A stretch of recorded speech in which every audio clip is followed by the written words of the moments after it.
experiment with, as opposed to recording and uploading to YouTube, I'm going to play around with this, with just streaming direct and see if it works. So we'll see. Only trade today, and will probably be the only trade today because I've got other things to do, is KMI. Super beat chart. Got this from the Investors Underground chat room. It was on the pre-market scan. And just as a beat chart, I entered at 1550 into this pull right here. Had a stop at 15-ish. You know, I was small size. I didn't really have anything else interesting, so I was going to let it work out. And it pretty much rocketed right back up. I sold at 16.08, I think, so almost 60 cents a share. You know, can't complain. Not my sort of play at all. But, you know, it was just one of those things where, again, you know, you say, okay, let's go to the daily. I mean, you say, okay, how low can this thing go? You know, doesn't mean it can't go to zero, but, I mean, this thing is all, you know, super. Let's go out even further here.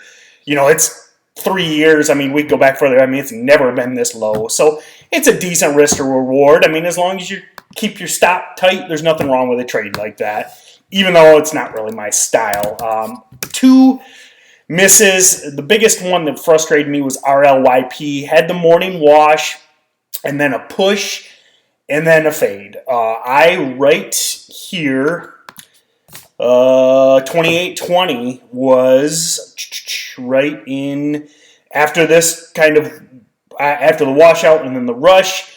28.20 is right around VWAP, I think, at the time. You know, and then it pulls all the way down to 27. I'm sure I would have covered somewhere in there, but this thing could fade all day. It's up on buyout rumors. You know, I shorted it on Friday, you know, into this, covered for small, and then, I mean, it went crazy. So I was glad with the way I played it Friday. Today, you know, I probably should have took that trade. Just, I don't know. I didn't feel it today, I guess. And same thing with WTW. Now, this is jumping around because of some partnership with Fitbit or potential. I don't know.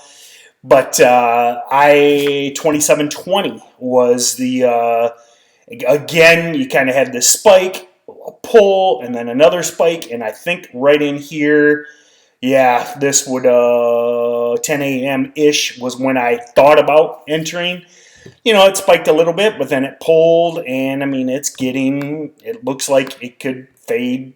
You know, you go to the 5-minute chart, it's fade-ish looking. So, you know, I don't know. I'll admit, I was disorganized this morning. I wasn't prepared like I normally do. I didn't do my watch list.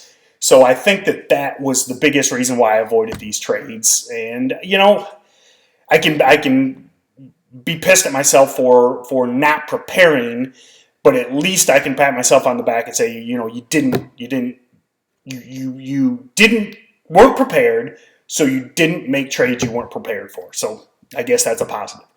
Let me see if I can figure out how to stop this stream now. So